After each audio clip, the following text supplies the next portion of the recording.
This week on Warriors and Company, longtime insider Mike Lofgren on what he calls the big story of our times, the deep state. It is, I would say, the red thread that runs through the history of the last 3 decades. It's how we had deregulation, financialization of the economy, the Wall Street bust, the erosion of our civil liberties, and perpetual war. Funding is provided by Ann Gumowitz, encouraging the renewal of democracy. Carnegie Corporation of New York, celebrating 100 years of philanthropy and committed to doing real and permanent good in the world. The Ford Foundation, working with visionaries on the front lines of social change worldwide. The Herb Alpert Foundation, supporting organizations whose mission is to promote compassion and creativity in our society. The John D. and Catherine T. MacArthur Foundation, committed to building a more just, verdant, and peaceful world. More information at macfound.org. Park Foundation, dedicated to heightening public awareness of critical issues. The Kohlberg Foundation, Barbara G. Fleischman. And by our sole corporate sponsor, Mutual of America, designing customized individual and group retirement products. That's why we're your retirement company. Welcome. If you've read the espionage novels of John le Carré, you know that no other writer today has so brilliantly evoked the subterranean workings of government, perhaps because he himself was once a British spy. Le Carré has a name for that invisible labyrinth of power. He calls it the deep state. And now, an American you're about to meet in this broadcast has seized on that concept to describe the forces he says are controlling our government, no matter the party in power. But Mike Lofgren's no intelligence agent, although he had a top-secret security clearance. He's a numbers man, a congressional staff member for 28 years with the powerful House and Senate budget committees. Over the years, as he crunched those numbers, he realized they didn't add up. Instead, they led him to America's own deep state, where elected and unelected figures collude to protect and serve powerful vested interests. Mike Lofgren was so disgusted, he not only left Capitol Hill, he left the Republican Party and wrote this book, The Party is Over, How Republicans Went Crazy, Democrats Became Useless, and the Middle Class Got Shafted. Now, at our request and exclusively for BillMoyers.com, he has written Anatomy of the Deep State. You'll want to read it as soon as we finish this conversation. Mike Lofgren, welcome. Good to be here again, Bill. This is a difficult subject to talk about. It would be easier if it were a conspiracy you're describing, but that's not the case, is it? No, I'm not a conspiracy theorist. This is not some cabal that was hatched in the dark of night. This is something that hides in plain sight. It's something we know about, but we can't connect the dots, or most people don't connect the dots. It's kind of a natural evolution when so much money and political control is at stake in the most powerful country in the world. This has evolved over time. And you call it the real power in the country. Correct. It is a hybrid of corporate America and the national security state. Everyone knows what the military-industrial complex is, since Eisenhower talked about it in his farewell address. We must guard against the acquisition of unwarranted influence, whether sought or unsought, by the military-industrial complex. The potential for the disastrous rise of misplaced power exists and will persist. We must never let the weight of this combination endanger our liberties or democratic processes. Everyone knows Wall Street and its depredations. Everyone knows how corporate America acts. They're both about the same thing. They're both about money, sucking as much money out of the country as they can, and they're about control, corporate control and political control. You said this, in your judgment, is the big story of our time. It is the big story of our time. It is, I would say, the red thread that runs through the history of the last 3 decades. It's how we had deregulation, financialization of the economy, the Wall Street bust, the erosion of our civil liberties, and perpetual war. You write, That the secret and unaccountable deep state floats freely above the gridlock between both ends of Pennsylvania Avenue is the paradox of American government in the 21st century. Well, that's just the thing. The common narrative of the last 5 years, and on a superficial level it's right, is that government is broken, it's dysfunctional, it's gridlocked. Well, that's true, and that is the visible government, the constitutional government we learn about in Civics 101, and it is gridlocked. But somehow Obama can go into Libya, he can assassinate U.S. citizens, he can collect all our phone records without a by your leave from anyone. He can even bring down a jet carrying a president of a sovereign country without asking anyone's permission, and no one seems to connect the two. The failure of our visible constitutional state and this other government that operates according to no constitutional rules or any constraint by the governed. You go on to say, though, that it's not just the executive branch that is the heart of this, that it's just one of the several constituencies that make up what you call the deep state. Well, it's all the national security functions of the government. It's the Pentagon, it's Homeland Security, it's the State Department. It's also Treasury because they have a kind of symbiotic relationship with Wall Street. For one thing, they control the flow of money. Absolutely.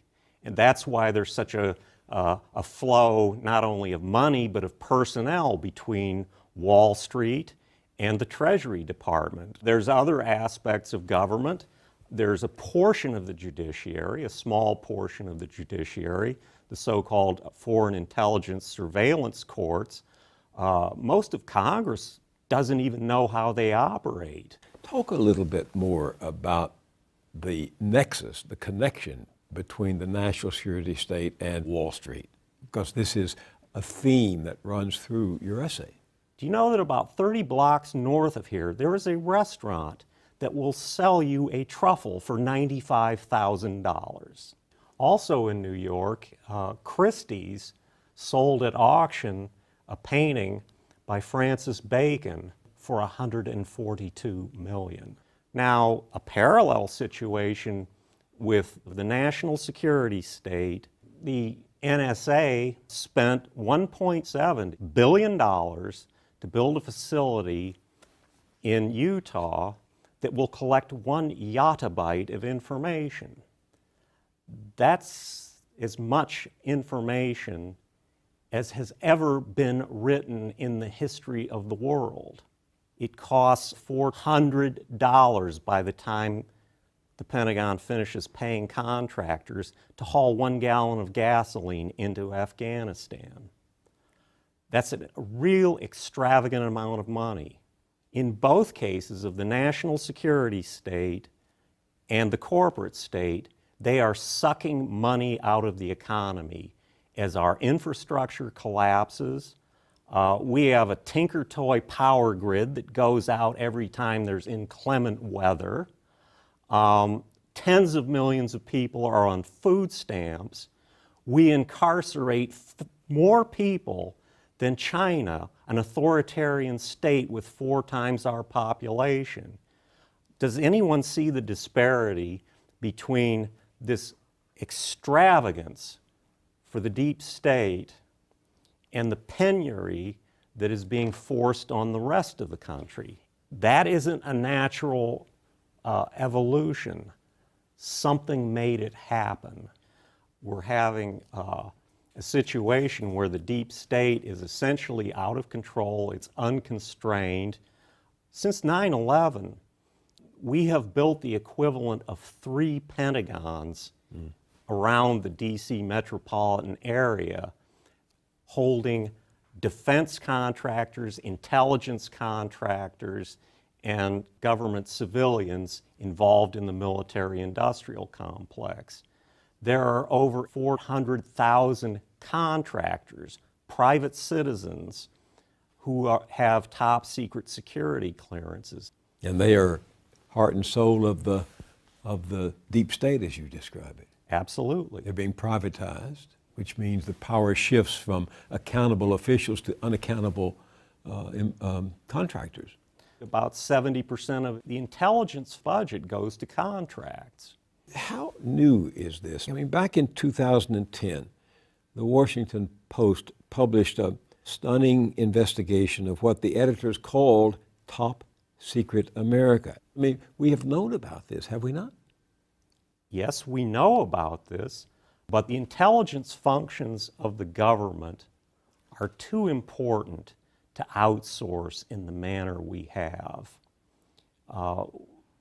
It's something where absolute discretion is needed and absolute trust that they are not violating civil liberties. And to put this kind of a burden, if you will, on private contract employees is, I think, become a great disservice. You say that you came to question this. It took you a while. It was a gradual enlightenment that took place. You were dealing with big numbers and particular details in the budgets that all of these agencies were sending to you when you were on Capitol Hill, right? You were seeing the numbers. Absolutely. What was happening to the numbers?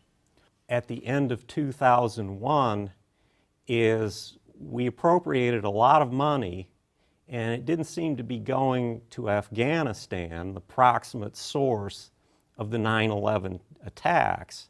It seemed to be going to the Persian Gulf region, and I said, what's going on here? Saddam Hussein didn't bring down the Twin Towers. So the little light went on, and I began to sort of disenchant myself from the normal groupthink that tends to take over in any organization. Groupthink. At some point in your essay, you talk about how groupthink drives the deep state. It absolutely does, just as it tends to drive any bureaucratic organization. What do you mean by groupthink? Well, the psychologist Irving Janis called it groupthink. It's a kind of assimilation of the views of your superiors and your peers. It's becoming a yes man. And in many respects, it's an unconscious thing. I remember what Upton Sinclair once said, it's difficult to get a man to understand something when his salary depends on him not understanding it. That is certainly a part of it. You describe Washington as clearly and obviously the headquarters of the deep state, but talk about some of the others who are in the game. Wall Street is perhaps the ultimate backstop to the whole operation because they generate so much money that they can provide second careers for a lot of the government operatives. They're going to make more money than they ever dreamed they would on Wall Street. And I think a good example of that is the most celebrated soldier of the last decade, David Petraeus. What did he do when he retired? He went to Kohlberg Kravis Roberts, a Wall Street buyout firm with $90 billion in assets under management. You describe him as a kind of avatar of the deep state. He is, in a way, because he now represents both ends of it. We see now our present-day Cincinnatus did not pick up the plow when he laid down the sword. Cincinnatus was the Roman who left his farm to become a general in the war, and when the war was over, he went back to be a farmer. That doesn't happen today. No, it doesn't. The vast majority of generals seem to end up on the boards of defense contractors. Talk a little bit about what you call this strange relationship between Silicon Valley and the government and how it fits into the deep state. Well, the National Security Agency could not do what it does. The CIA could not do what it does without Silicon Valley. Now, Silicon Valley, unlike the defense contractors, mostly sells to private individuals and to companies. It's not a big government vendor. However, its services are necessary. And de facto, they have become a part of the NSA's operations. I'm sure the CEOs of some of these companies try to obscure the fact that this has mostly been voluntary for many years. You mean the surveillance? The surveillance. The gathering of information on unknowing citizens. Absolutely. For commercial purposes, though. Precisely. They've done it themselves, and they've assisted the NSA through a FISA court order, Foreign Intelligence. Foreign Intelligence Surveillance Act. So this has been going on for quite a while, yet now, like Inspector Raynaud, they are shocked to find out. But I think their main shock is that they're now starting to lose market share in foreign countries. These moguls, as you call them, pass themselves off as libertarians. You know They that. do. They make a big pretense about being libertarians and believing in the rugged individualism and so forth. But they've been every bit as intrusive as the NSA has been in terms of collecting your data for commercial purposes rather than so-called national security purposes, but they're in it just as heavily as the NSA is. And they somehow managed to get the intellectual property laws rigged so that you are theoretically subject to a fine of up to $500,000 for jailbreaking your phone. Which means? Which means if you don't like the carrier on your phone that the manufacturer dictates you shall have, and you change it without authorization, you don't have the right to something you bought. Could this symbiotic and actual relationship between Silicon Valley and the government, reflecting the deep state, explain the indulgence Washington has shown Silicon Valley on matters of intellectual property? Absolutely. People no longer necessarily own their property that they buy if they're buying it from Silicon Valley. They simply have a kind of lease on it. If, as you write, the ideology of the deep state is not Democrat or Republican, not left or right, what is it? It's an ideology. I just don't think we've named it. It's a kind of corporatism. Now, the actors in this drama tend to steer clear of social issues. They pretend to be merely neutral servants of the state, giving the best advice possible on national security or financial matters. But they hold a very deep ideology of the Washington consensus at home, which is deregulation, outsourcing, deindustrialization, and financialization. And they believe in American exceptionalism abroad, which is boots on the ground everywhere. It's our right to meddle everywhere in the world, and the result of that is perpetual war. You say it is shadowy and more ill-defined. More ill-defined than what?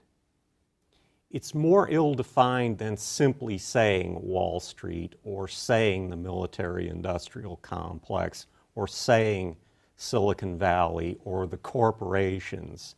It's a symbiosis of all of the above. Here's your summing up.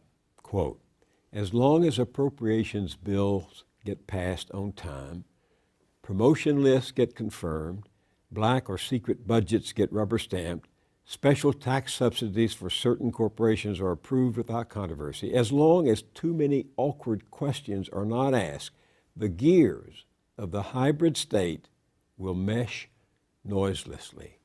Is that the ideology? That is a government within a government that operates off the visible government and it operates off the taxpayers, but it doesn't seem to be constrained in a constitutional sense by the government. Is there a solution to the way the system works now? I think we're starting to see some discord in the ideology of the factions that make up the deep state. We're seeing Silicon Valley jump ship. They are starting to protest against the NSA. We're seeing the Tea Party bailing out against the deep state. They may be wrong on many economic issues, but I don't think they're necessarily wrong on this one. So the public could be growing wise? I think they are. There's a much more vivid debate going on in the country about surveillance ever since the revelations by Edward Snowden. Mike Lofgren, thank you very much for being with me. It's good to be here, Bill.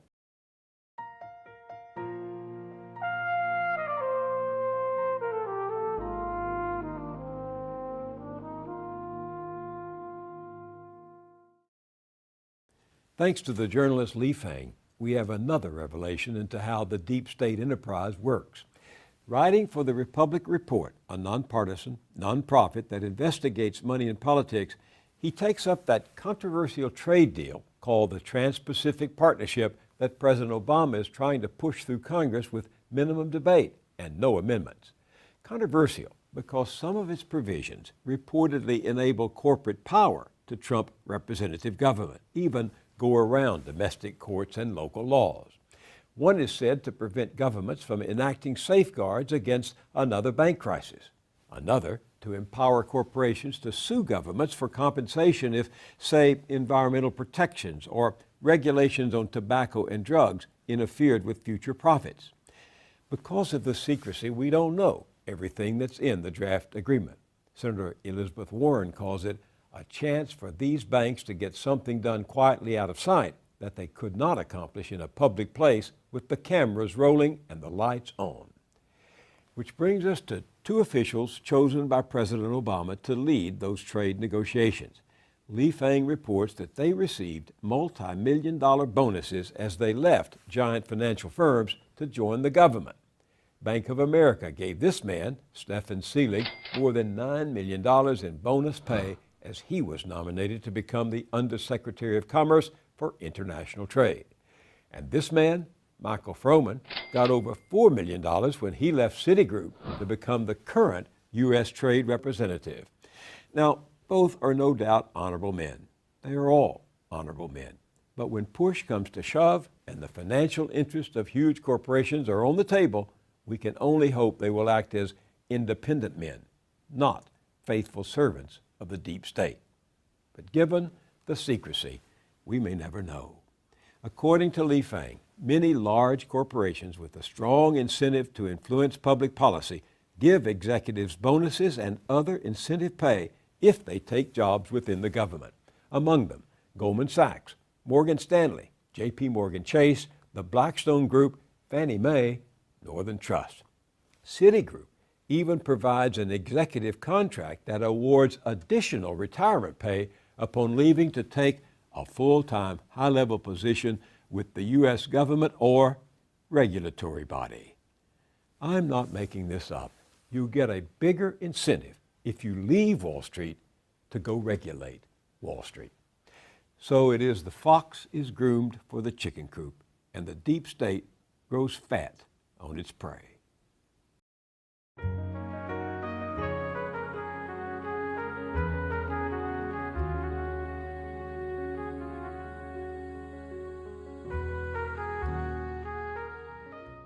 Coming up on Moyers & Company, a powerful new book breaks the code of dog whistle politics.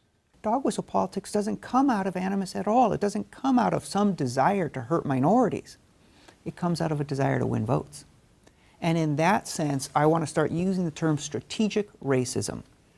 It's racism as a strategy. It's cold, it's calculating, it's considered.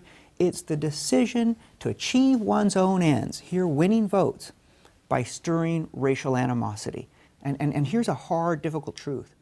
Most racists are good people. They're not sick. They're not ruled by anger or raw emotion or hatred. They are complicated people, reared in complicated societies. They're fully capable of generosity, of empathy, of real kindness. But because of the idea systems in which they're reared, they're also capable of dehumanizing others and occasionally of brutal violence. At our website, BillMoyers.com, remember to read the complete text of Mike Lofgren's essay, Anatomy of the Deep State, and then tell us what you think. I'll see you there, and I'll see you here next time.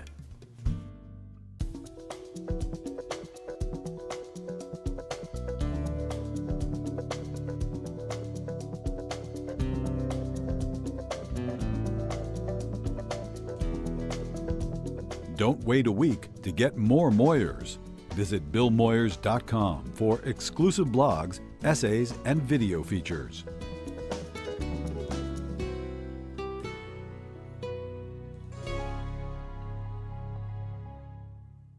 Funding is provided by Ann Gumowitz, encouraging the renewal of democracy. Carnegie Corporation of New York, celebrating 100 years of philanthropy and committed to doing real and permanent good in the world. The Ford Foundation, working with visionaries on the front lines of social change worldwide. The Herb Alpert Foundation, supporting organizations whose mission is to promote compassion and creativity in our society. The John D. and Catherine T. MacArthur Foundation, committed to building a more just, verdant, and peaceful world. More information at macfound.org. Park Foundation, dedicated to heightening public awareness of critical issues. The Kohlberg Foundation, Barbara G. Fleischman, and by our sole corporate sponsor, Mutual of America, designing customized individual and group retirement products. That's why we're your retirement company.